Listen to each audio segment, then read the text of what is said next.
బేసిక్గా BJP feudal party అని ఆరోపించారు మంత్రి పొన్నం ప్రభాకర్.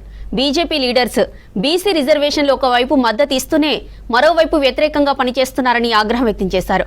తెలంగాణ ప్రభుత్వం చిత్తశుద్ధితో 42% రిజర్వేషన్ల కోసం అన్ని చర్యలు తీసుకుందన్నారు. శాసనసభలో బలహీన వర్గాల రిజర్వేషన్ల బిల్లుకు అన్ని పార్టీలు మద్దతు తెలిపాయన్నారు. రిజర్వేషన్లు ఎవరికి నష్టం కలిగించవని, కోర్టు తీర్పు అనుకూలంగా వస్తుందన్న నమ్మకం ఉందని తెలిపారు. కరీంనగర్లోని గిద్దె పెరుమాళ్ల ఆలయంలో జరిగిన దసరా వేడుకల్లో పాల్గొన్నారు మంత్రి. రాష్ట్ర ప్రజలకు దసరా శుభాకాంక్షలు తెలిపారు పొన్నం ప్రభాకర్.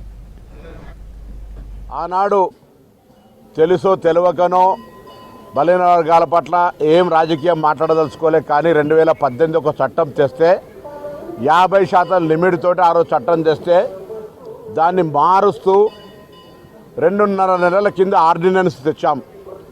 దాని తదుపరి దాన్ని చట్టం కూడా చేసుకొని గవర్నర్ గారి దగ్గరికి పంపడం జరిగింది. ఏ కారణం చేతనో గవర్నర్ గారు దాన్ని ఆమోదించలేదు. వాస్తవంగా 2018 చట్టాన్ని ఆమోదించినట్టే ఇది కూడా మేము అక్కడ కూడా అలా రిజర్వేషన్ శాతాన్ని ఆ చట్టంలో పేర్కొనలే. ఒక 50% క్యాప్ను ఎత్తివేస్తూ పేర్కొన్నటువంటి ఆ చట్టము, ఆ బిల్లును ఆమోదించాల్సినటువంటి పరిస్థితి ఉంది. ఎందుకంటే న్యాయస్థానంలో ఈ అంశం చర్చకు జరుగుతుందని కొంతమంది అతిగా ఆలోచించేటువంటి వాళ్ళు ఇది ఎట్లా అని అంటున్నారు. కానీ తెలంగాణ ప్రభుత్వం కూడా దాన్ని ఎత్తివేస్తూ చట్టం చేసింది అనే మాటను దయచేసి గమనించాలి. అందుకే శాసనసభలో మద్దతు ఇచ్చినటువంటి రాజకీయ పార్టీలన్నీ కోర్టులో అఫిడవిట్ లేదా వాళ్ళ ఇంప్లీడింగ్ వాళ్ళు కూడా ఈ కోర్టులో జోక్యం చేసుకొని మా రాజకీయ పార్టీగా మేము ఈ అంశానికి మద్దతు ఇస్తూ ఉన్నాం, ఏకీభిప్రాయంతో అమలు జరిగింది అనే మాట చెప్పడం అనివార్యము, అవసరము. తెలంగాణ సమాజం ఇది గమనిస్తూ ఉంది. వాస్తవంగా తెలంగాణ నుంచి 8 మంది భారతీయ జనతా పార్టీ పార్లమెంట్ సభ్యులు ఉన్నారు. తెలంగాణ శాసనసభ నాయకులుగా పాయల్ శంకర్ గారు దీనికి మద్దతు ప్రకటించినటువంటి అన్ని రికార్డులు ఉన్నాయి. వారు కూడా చెప్తా ఉన్నారు. నిన్న బీజేపీ రాష్ట్ర అధ్యక్షుడు కూడా చెప్తా ఉన్నారు. కానీ అందులోనే భిన్నాభిప్రాయాలు. బేసిక్ ఫ్యూడల్ పార్టీ అయినటువంటి బీజేపీ దీనికి ఒకవైపు అలుముకుంటూనే కడుపులో కత్తులు పెట్టుకొని పొడిచే ప్రయత్నం చేస్తూ ఉంది.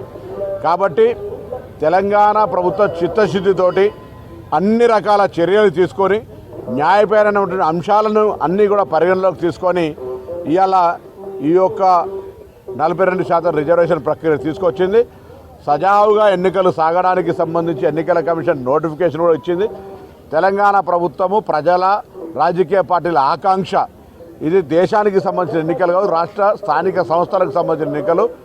దేశంలోనే తొలిసారి తెలంగాణ ఆదర్శంగా మారబోయి సామాజిక విప్లవానికి, సామాజిక న్యాయానికి తొలి అడుగు పడుతున్న ఈ సందర్భంలో ఎవరు కూడా ఈ ప్రక్రియను వ్యతిరేకించే పరిస్థితి కానీ, వక్రంగా మాట్లాడే పరిస్థితి నుంచి కానీ మనసు మార్చుకొని, ఎందుకంటే ఆనాడు తెలంగాణ వ్యతిరేకంగా కొంతమంది జాతీయ పార్టీలకు సంబంధించిన వాళ్ళు, ప్రాంతీయ పార్టీలకు సంబంధించిన వాళ్ళు భిన్నాభిప్రాయాలు వ్యక్తం చేస్తే ప్రజలు వారికి సరియైన విధంగా ఆలోచన చెప్పినారు.